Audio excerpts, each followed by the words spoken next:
Well, Scotty McCreery, welcome to Biscuits and Jam. Hey, thanks so much for having me. Appreciate it. Where am I reaching you right now? I'm back home in Raleigh, North Carolina. Okay, nice to be home for a few days during a busy year for you. Yeah, it's busy. I think I'm home. We're here another 6 hours or so, and then we're busting back out. But it's been good to be home a little bit.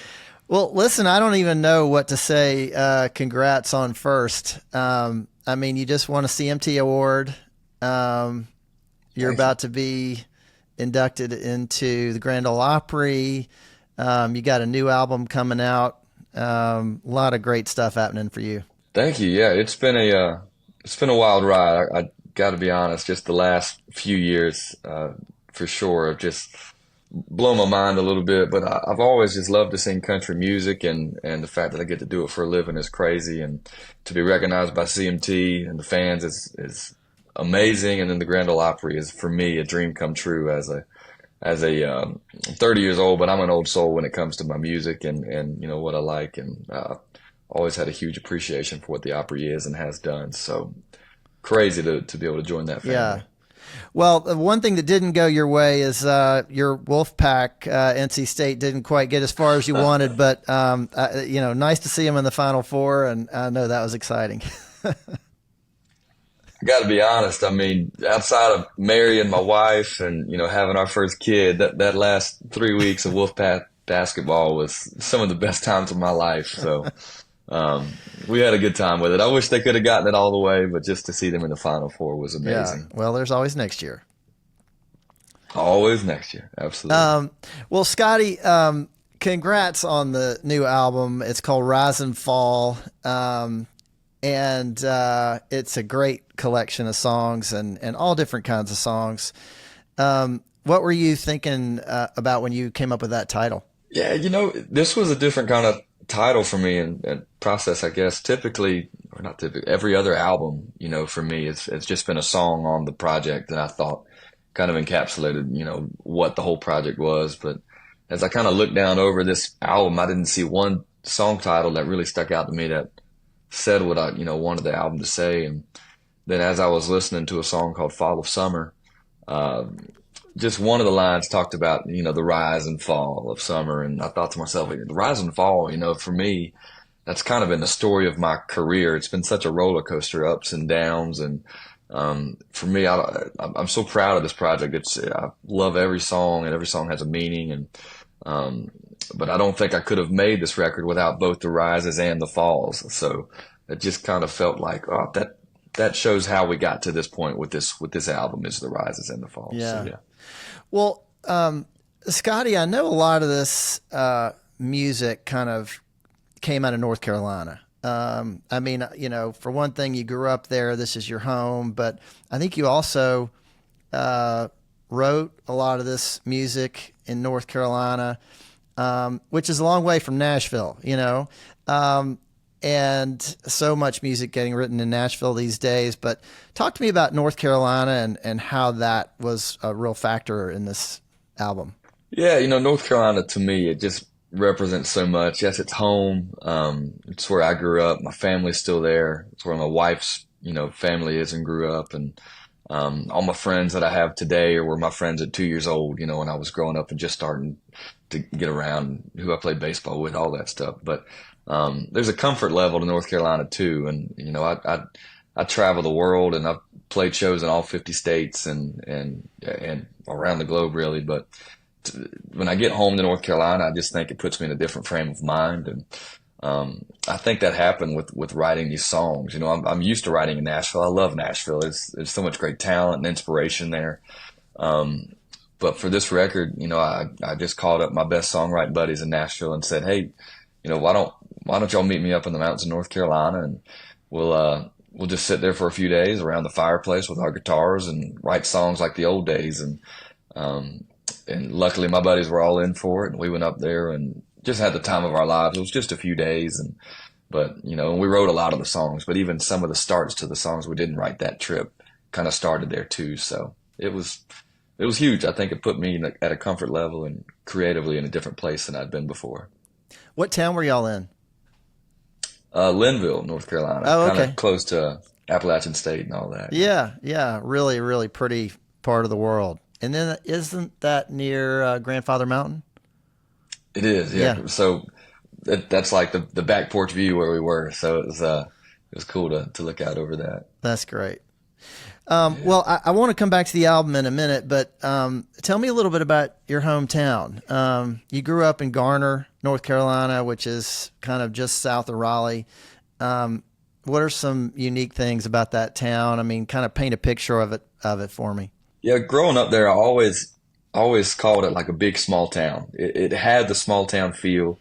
Garner High School where I went, a lot of the teachers there, like they went to school at Garner High, and their parents like had been around forever, and it was definitely one of those like where Friday nights the whole town shuts down and goes to the high school for football games, and um, it's just that kind of thing. The train track was kind of where downtown Garner is, and that's where Main Street is, and where the firemen's parade would be and everything. So it's definitely gotten bigger. I mean, we've got Starbucks there now and shopping centers and everything. But growing up, I loved it because my friends who I kind of hung around, I went to school with them, and then after school we'd go play ball together, and then on Sundays and Wednesdays we went to church together. I mean, so I saw, you see everybody kind of throughout the week, and that's how we grew those close relationships. But it was a big small town. It's getting bigger and bigger. The small town's kind of losing a little bit of it, but I do love it there. What did your mom and dad do for a living, or what do they do for a living? Yeah, so my mom was and still is a real estate agent in Garner, and in our neighborhood, Heather Woods, where we were, she was like all the houses, whether you're selling or need to buy, like she was kind of the person you would call, and always crushed it. And my dad worked for a electrical company. It used to be Square D, and now it's Schneider Electric, and he's still there today as well. So both of them been crushing it for years. So your dad was actually born in Puerto Rico, right? And his mother, your grandmother, is from Puerto Rico. Talk to me about that connection to Puerto Rico and that part of your family. Yeah. I mean, we love our Puerto Rican heritage. You got it right. My dad he was born in Aguadilla, and then my grandma, full-blooded Puerto Rican, is from Old San Juan. Her name is Paquita Rivera Guadalupe de Francesca McCreery. She married my granddaddy Bill, What a and beautiful name. yeah, I know, right? It's so cool. The McCreery at the end always cracks me up now, but yeah, she's wonderful. And my granddaddy Bill was from West Virginia, but joined the Air Force, and he went over to Puerto Rico and was serving over there. And some of the guys, wanted to go on a blind date one night with some Puerto Rican ladies, and he ended up going on the date with my grandma and told her that night he was going to marry her. And she looked at him and said a few things in Spanish and slammed the door in his face and said, "You're crazy." And years later, they 50 plus years of marriage, and it was a beautiful thing. Wow. So did you grow up with some Spanish in your family, or do you still have a strong connection to Puerto Rico?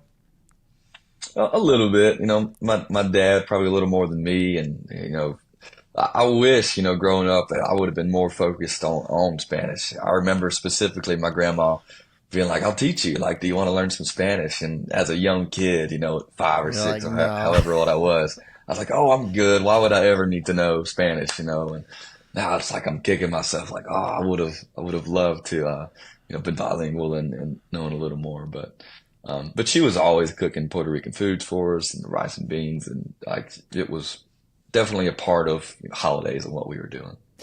Well, so talk to me about who was doing the cooking in your family and kind of the food in the McCreery house.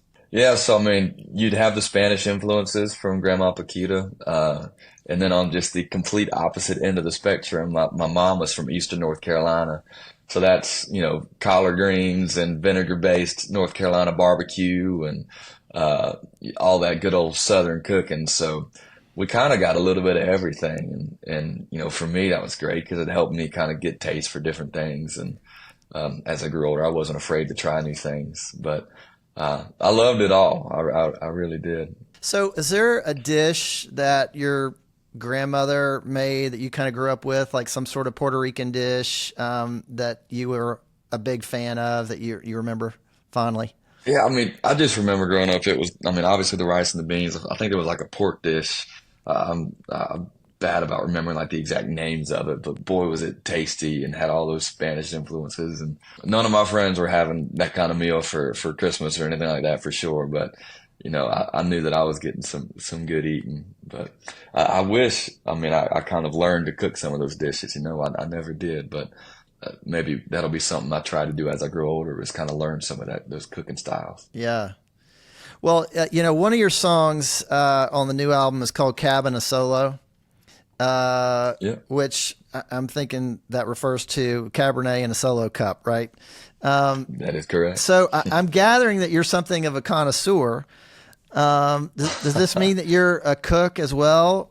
I do love to cook. I keep the cast iron out in the kitchen and we try all sorts of meals and it's something that used to intimidate me, probably even just, 5 years ago, but I've started to be like, what the heck? Let me try this and try that. And my wife's family's all from Louisiana too, so they've got a whole nother style of cooking down Oh there that I yeah. like to try as well. So, um, yeah, I do enjoy cooking. I do enjoy popping open a nice bottle of Cabernet while we're cooking, and we have a good time in the kitchen for sure. Scotty, you mentioned the barbecue, and North Carolina is barbecue country in a huge way, of course. And we actually did a story recently about Raleigh, and how Raleigh's becoming kind of a barbecue hotspot. Cool. Lexington's always gotten all the attention and places like that, Yeah. um, but Raleigh's really coming along. I'm just wondering, do you have a favorite place or places that you love to go for good barbecue? Yeah, so I got a buddy Wiggins who has like the barbecue map of North Carolina, and he's just about hit every single one of them. So he'd be like the expert to ask. But for me, in college when I was at NC State, we would always go downtown to a place called Clyde Cooper's, and they had great barbecue. It'd been there a long time. I mean, I'm thinking like since the 30s or 40s. It could have been even longer than that, but we'd always go to Clyde Cooper's for barbecue. There's the pit. You get outside of Raleigh and like Parker's Barbecue's big in Wilson, North Carolina. And then there's a place actually right near the fairgrounds that we go to a decent amount called Old Time Barbecue. And I mean, anytime you got vinegar based barbecue, I'm gonna love it. I love all sorts of barbecue. I get to travel and try a lot, so I'm not sure I've ever had something that I'm like, oh, I don't like it.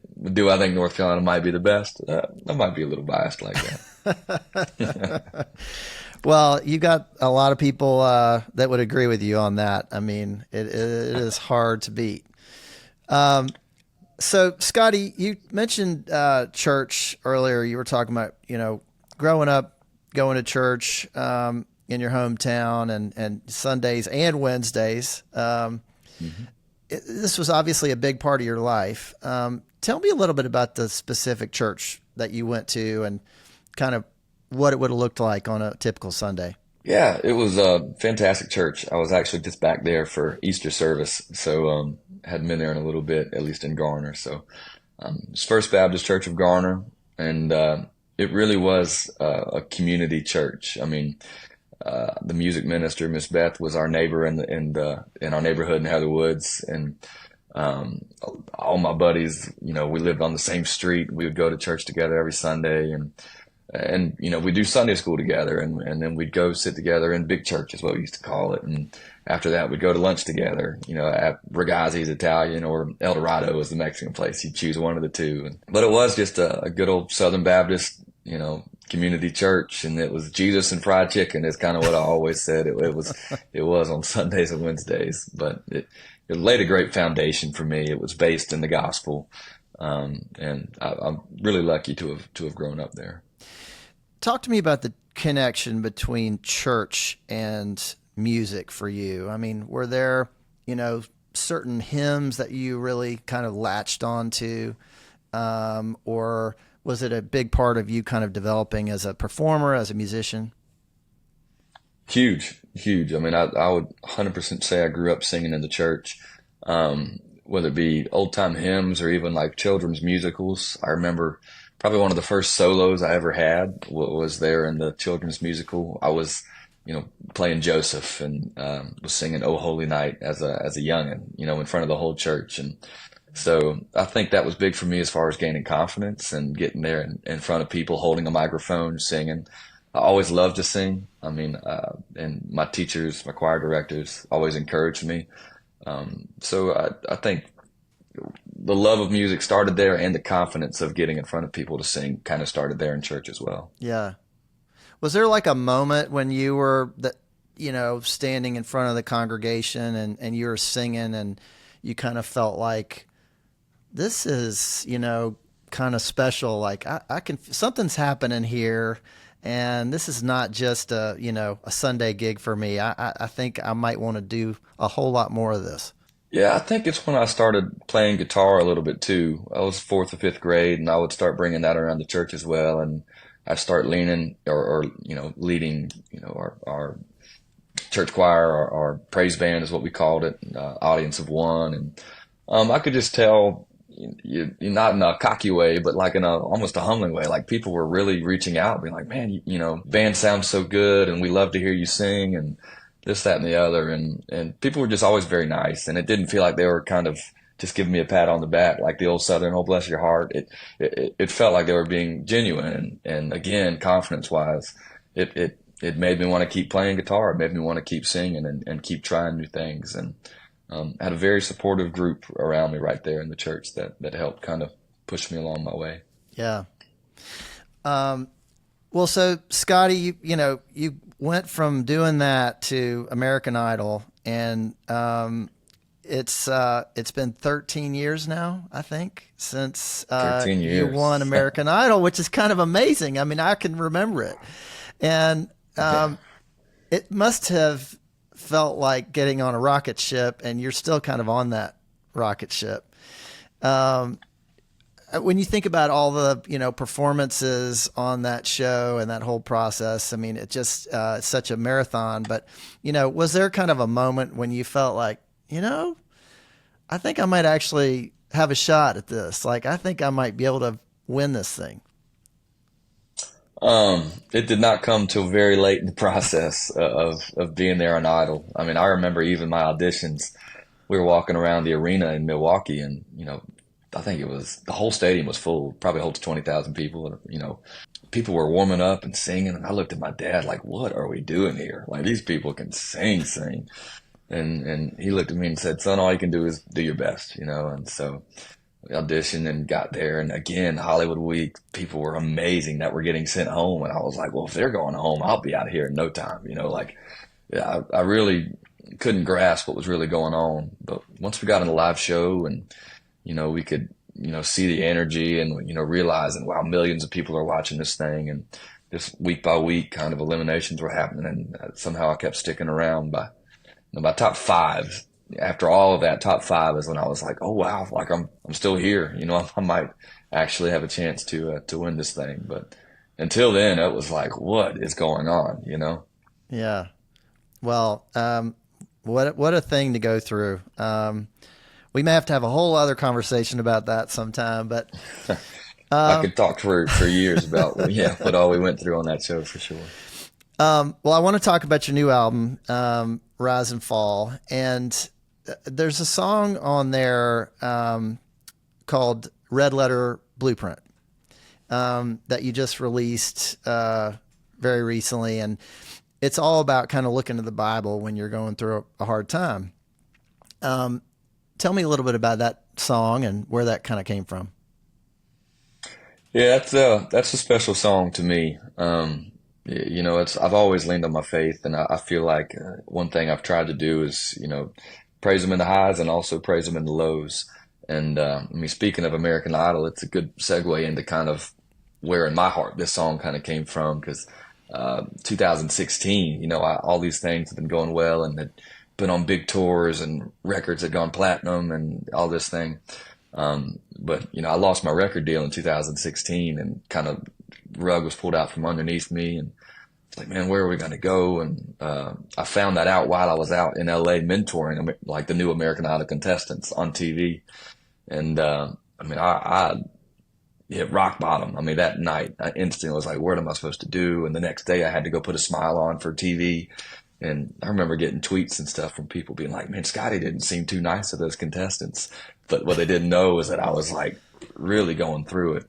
But I that year more than ever before, I really just leaned on my faith and leaned on the word. And I could just hear God telling me, "Hey man, do you think I took you this far to just drop you off and leave you here?" It's like, no, I've got a plan for you. And I think part of that plan was to go through some of those valleys, a valley like 2016 to kind of, lean on him and force me to lean on him and start building back brick by brick and, kind of get back to where I need to be. But Red Letter Blueprint, I mean, that was the blueprint for me for that year and for my whole life, really. But that's kind of where that thought process came from. Yeah. Well, one of the things I love about this album is that you have so much range on it, and that you can have a song like Red Letter Blueprint that's very spiritual and very personal.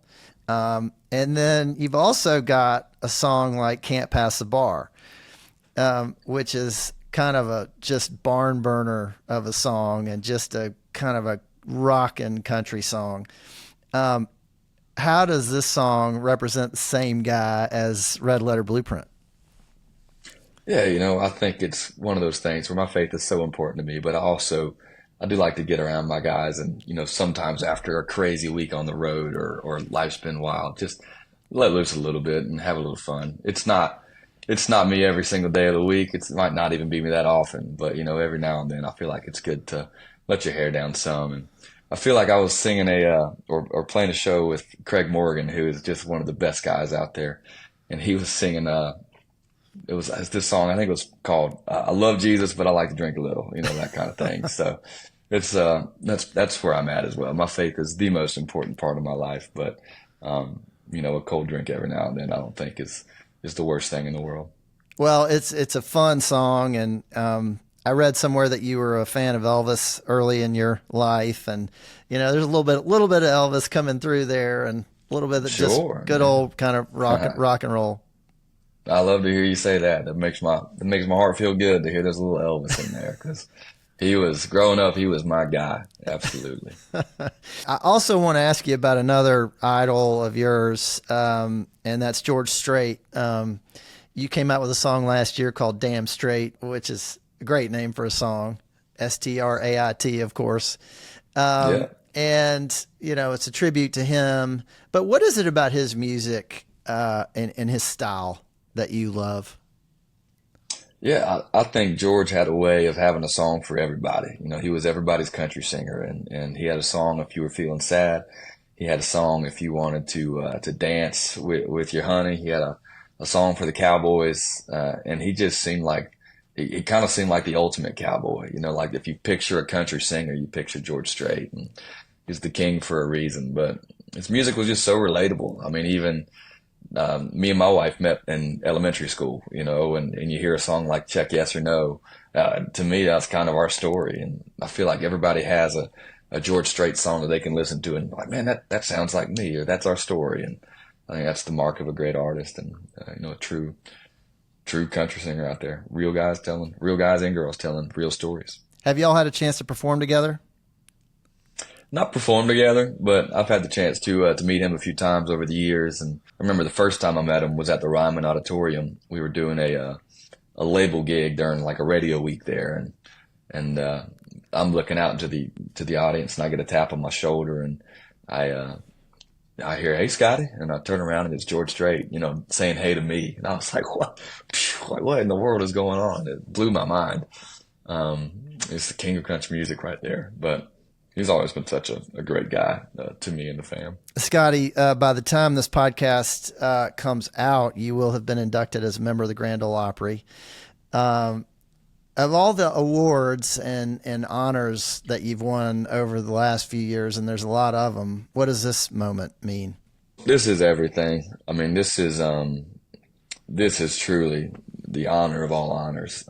If you listen to any of my previous interviews growing up, I mean, they'd say, what are your goals in doing this? And I would always say I wanted to impact people in a positive way with my music, and one day I'd love to be a member of the Grand Ole Opry. And for me, I grew up a fan. I grew up with an appreciation and respect for the Opry, and my folks would talk about my mom went there when she was a kid and would tell me stories. And I just have such a deep appreciation for what the Opry is, what it's done for country music, what it continues to do for country music. Yeah, all my heroes have played there, but it's not just that. I mean, even just the popularization of country music around the country and the globe. A lot of that, starts with the Opry and getting more ears on it through WSM than just a little small pocket in the South that liked country music at the time. And just so much history, and I could go on, but to be a part of the family officially, it's always felt like home, but to be able to call it home, and it just is unreal, unbelievable. Well, congrats on that. It's a great honor, and it'll be a great night, and it's very, very well deserved. Thank you very much. I appreciate it. Well, Scotty, I just have one more question for you. What does it mean to you to be Southern? Oh man, what does it mean to me to be Southern? I think the first thing that comes to my mind when you say that is the Southern hospitality you always hear about, and just being kind to others. Yes ma'am, no ma'am, thank you, please, you're welcome. Treating everybody, like their family, like their friends, even if you don't know them. Holding the door for people, greeting everybody with a smile, cooking them a home cooked meal. If it's the first time in your house, all those things. I think to me is what I think about when I think, what does it mean to be Southern? Well, that's a great answer. Great view of the world, and couldn't agree with you more. Hey, absolutely. Absolutely. I love it. Well, Scotty McCreery, thanks so much for being on Biscuits and Jam. Hey, thank you for having me. I had a blast.